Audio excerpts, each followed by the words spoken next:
Épisode 1. Adam, alayhi salam.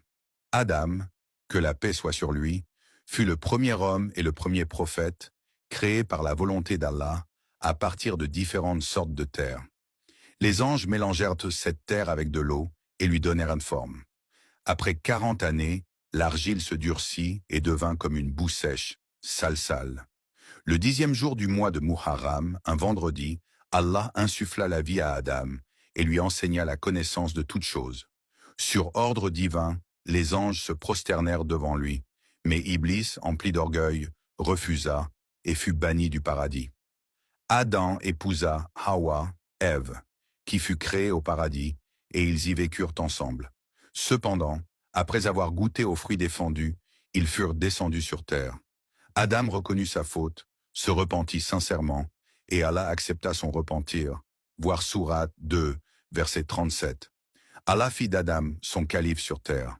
Après une longue séparation, Adam et Hawa se retrouvèrent à Arafat, où ils construisirent la Kaaba. Allah le choisit alors comme prophète et lui révéla un petit livre contenant 10 feuillets.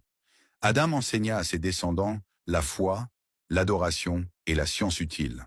Les hommes vivaient en communauté, bâtissaient des cités et développaient divers métiers. Un drame frappa sa descendance. Kabil, jaloux de son frère Habil, le tua. Ce fut le premier meurtre de l'histoire humaine. L'humanité se perpétua ensuite à travers leurs descendants. Selon certains récits, Adam, alayhi salam, vécut environ 960 ans. Après sa mort, ses enfants et petits-enfants continuèrent à pratiquer le culte d'Allah, mais au fil du temps, certains s'égarèrent, ouvrant la voie à l'envoi d'autres prophètes. On rapporte que sa tombe se trouverait à Jérusalem, à Mina ou à Arafat. D'après certains hadiths, il mesurait entre 30 et 40 mètres de haut. Si tu as trouvé cet épisode instructif, alors partage-la et abonne-toi pour ne pas rater la prochaine. Épisode 2. Idris, alayhi salam. Le prophète Idris, alayhi salam, est l'un des prophètes mentionnés dans le Coran. Selon plusieurs récits, il possédait de nombreuses qualités remarquables. Il était un descendant de 5e génération du prophète Adam, alayhi salam. Allah lui révéla 30 petites écritures et lui enseigna de nombreuses sciences.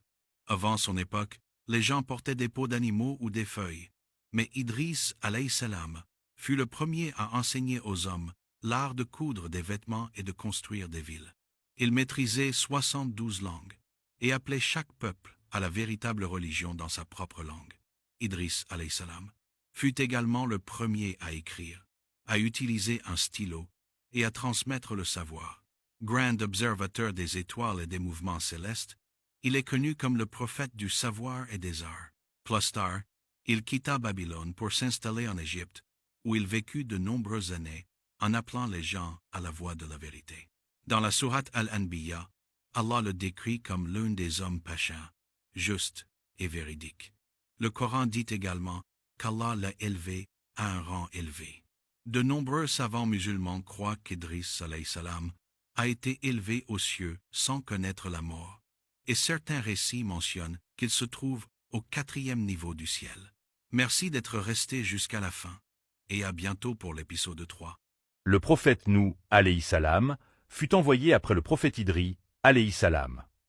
Selon les historiens musulmans, il fut envoyé dans la région de Mossoul, en Irak. Son peuple, originaire de Mésopotamie, s'était détourné du monothéisme et pratiquait l'idolâtrie. À cette époque, l'adoration des idoles s'était répandue, accompagnée d'injustice, de corruption et d'immoralité. Nou, alayhi salam, reçut la prophétie à l'âge de 50 ans. Il consacra 950 années à appeler son peuple à la foi en Allah l'unique, à la justice et à l'abandon de toute forme d'idolâtrie. Mais malgré sa patience et sa persévérance, seul un petit nombre répondit à son appel. La majorité se moqua de lui, le rejeta et le persécuta. Voyant leur obstination, Nou, alayhi salam, invoqua Allah pour qu'il tranche entre lui et les mécréants. Allah lui révéla alors qu'un grand déluge allait venir, et lui ordonna de construire une arche. Obéissant à l'ordre divin, Nou, alayhi salam, bâtit un immense navire, y fit monter les croyants et un couple de chaque espèce animale. Puis vint le moment redoutable, le ciel déversa des pluies torrentielles, et la terre fit jaillir ses sources. Les eaux se rejoignirent et engloutirent tout sur leur passage. Tous ceux qui avaient refusé de croire furent noyés. Le déluge dura 6 mois, jusqu'à ce que l'arche s'immobilise sur le mont Judi. L'un des fils de Nuh, alayhi salam, qui n'avait pas cru, refusa d'embarquer et périt dans les eaux. Nuh, alayhi salam, eut 3 fils, Sam, Ham et Yaphith, considérés comme les ancêtres de l'humanité après le déluge. Les descendants de Sam comprennent les Arabes, les Juifs, les Assyriens, les Babyloniens, les Perses, les Syriaques et les Arméniens. Ceux de Ham comprennent les Africains, les Égyptiens et les Éthiopiens. Et ceux de Yaphith comprennent les Turcs, les Grecs, les Russes, les Mongols, les Chinois, les Indiens et les Européens. Il vécut près de 1000 ans, et le Coran le mentionne dans de nombreux versets, le décrivant comme un serviteur reconnaissant et dévoué envers Allah. Merci d'être resté jusqu'à la fin. À bientôt pour l'épisode 4. Épisode 4, Houd alayhi salam. Houd alayhi salam était un descendant de Sam, le fils de Nuh alayhi salam. Allah l'envoya auprès du peuple d'At, établi au Yémen. Ce peuple vivait du commerce et avait prospéré au point de devenir puissant. Ils bâtirent d'imposants édifices et jouirent d'une grande civilisation. Mais avec le temps, leur richesse les conduisit à la corruption. Ils délaissèrent l'adoration d'Allah pour se tourner vers des idoles. Leur comportement se remplit d'injustice, d'arrogance, et ils trichaient dans leurs transactions pour accumuler toujours plus de richesses. Houd alayhi salam les appela sincèrement à revenir à l'adoration d'Allah, mais ils rejetèrent son message. Allah les avertit d'abord par une période de sécheresse et de famine. Ne tenant pas compte de cet avertissement, ils furent finalement frappés par un vent violent et brûlant qui détruisit entièrement leur peuple. Seul Houd alayhi salam et les croyants qui l'avaient suivi furent sauvés.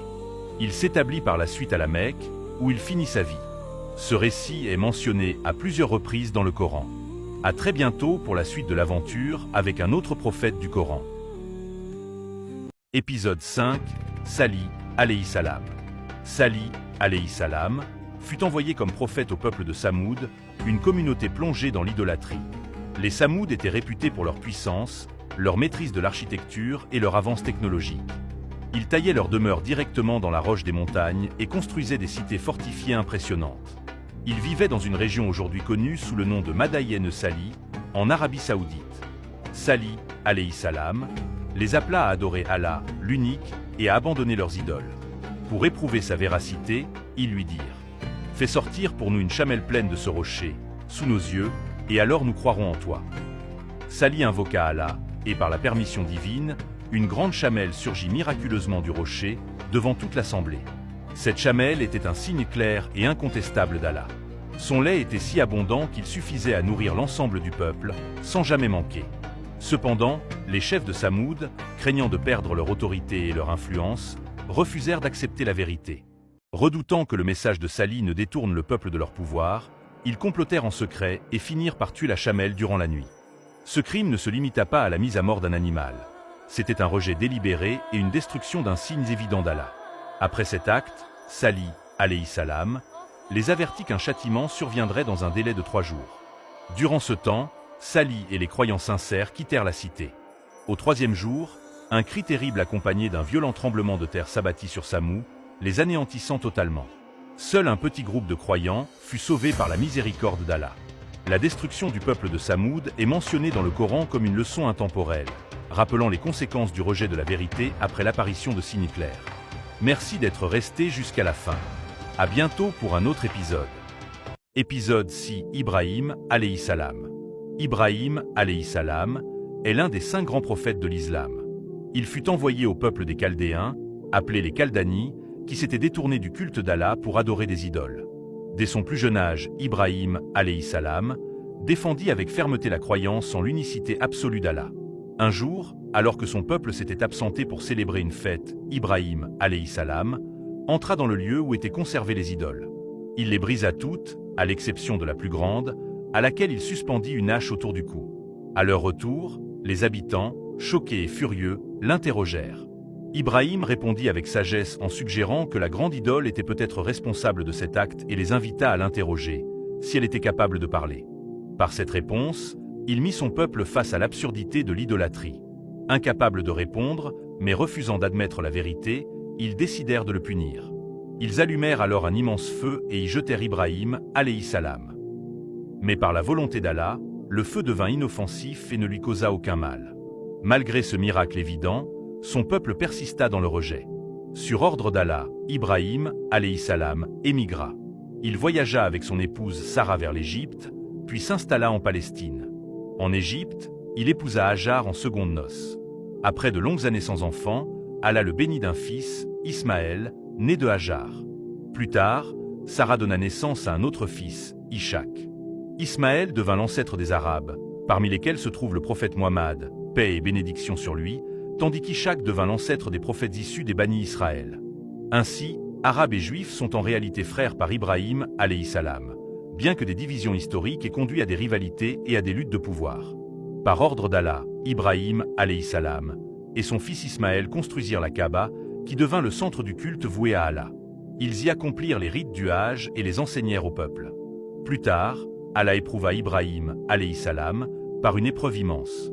Dans un rêve, il lui fut ordonné de sacrifier son fils Ismaël. Lorsqu'Ibrahim en informa son fils, celui-ci répondit avec une soumission totale.